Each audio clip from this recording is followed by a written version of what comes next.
This meeting today, I explain material about announcement. Listen English subject today. Material about announcement text.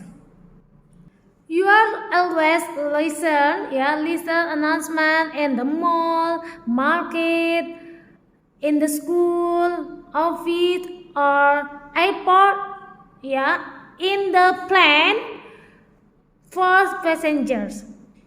Jadi announcement itu kita bisa mendengarkan dan kita juga bisa membaca yang tertempel di dinding-dinding. Jadi announcement itu bisa orang langsung yang mengucapkan atau orang yang menuliskan sebuah teks announcement itu di papan atau di selembaran kertas yang ditempelkan di dinding-dinding.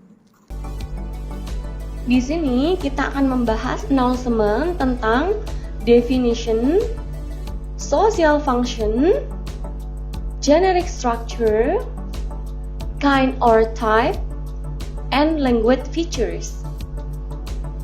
Mari kita diskusikan satu persatu. Definition. Apa definition dari announcement?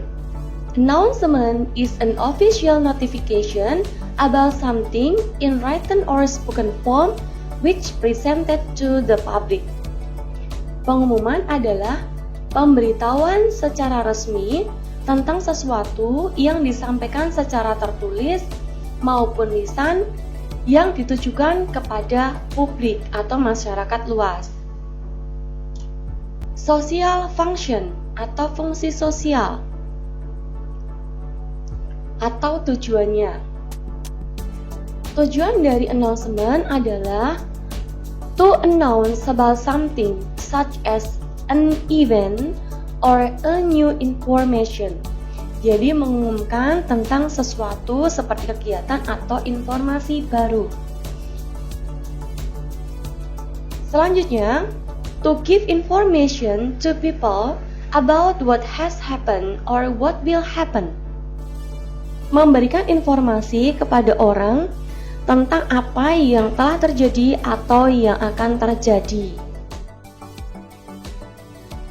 Kemudian ada generic structure atau bagian-bagian dari announcement. Yang pertama ada header. Ditujukan kepada siapa?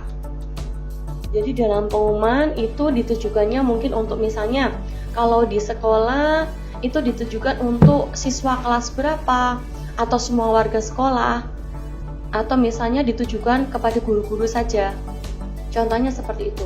Kemudian yang kedua itu adalah body atau content, yaitu isi pengumuman meliputi purpose atau event. Jadi di pengumuman itu pengumumannya tentang event atau acara apa. Kemudian ada day and date, harinya kapan dan tanggal berapa. Kemudian ada place, tempatnya di mana. Kemudian yang ketiga itu ada closing atau penutup dalam announcement. Contoh closing dalam announcement itu for more information, misalnya please contact the committee. Kemudian yang keempat, writer atau sender, yaitu nama si penulis pengumumannya siapa.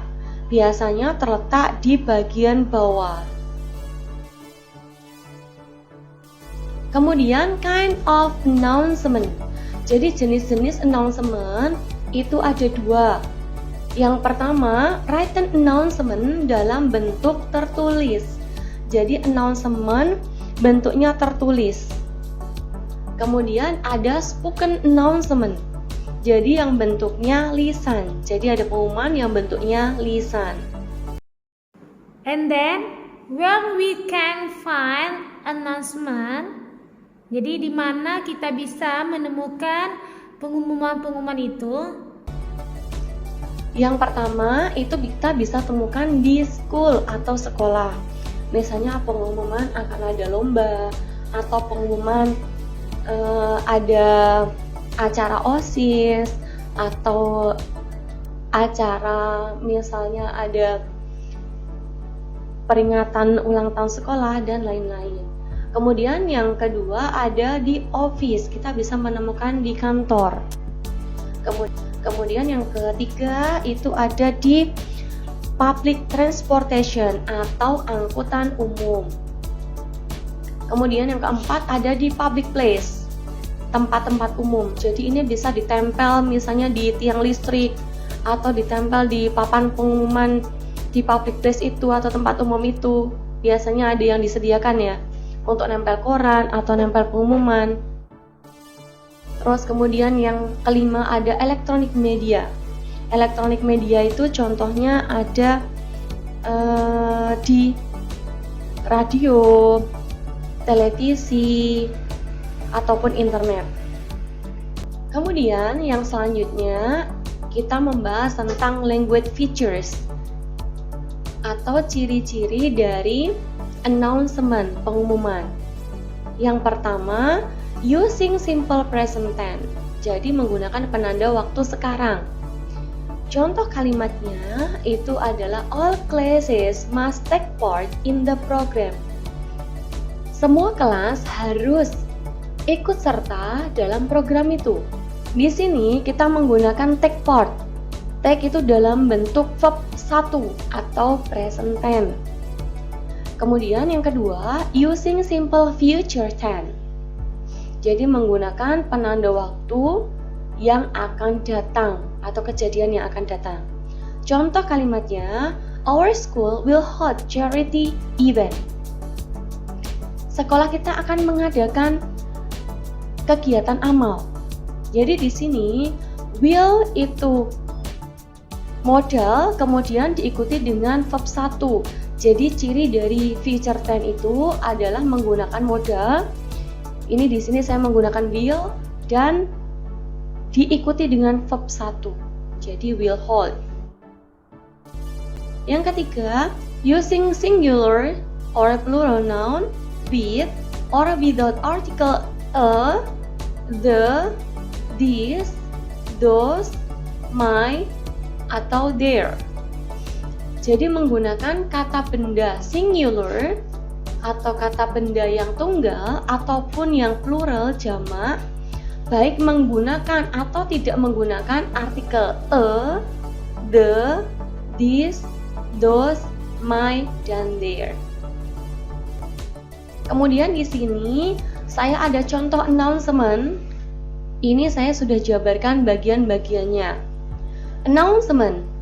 To celebrate the 24th school anniversary, our school will hold a competition including singing, decorative room, and cooking. The event will be held on day and date Monday, November 17, 2020, time 9 a.m. until 3 p.m. Place in the school hall. All students are required to follow and participate in the program. Thank you, committee. Announcement itu sebagai attention grabber atau penarik perhatian. Terus kemudian dari mulai our school ini acaranya apa, terus kemudian ada tanggal, hari, kemudian waktu, ada tempatnya, ini semuanya merupakan konten atau isi dari pengumumannya atau intinya. Kemudian all students are required to follow and participate in the program, itu merupakan closingnya. Jadi semua siswa harus berpartisipasi dalam program itu closing. Kemudian yang terakhir komite. Komite ini sendernya, jadi yang mengirim announcement atau yang membuat announcement ini adalah komite atau panitia. Tinggal turun naik terus. Ku tinggal turun naik, ku tinggal turun naik, ku tinggal turun naik terus. Ku tinggal oles naik terus. Ku goyang kasih keluar ku punya jurus.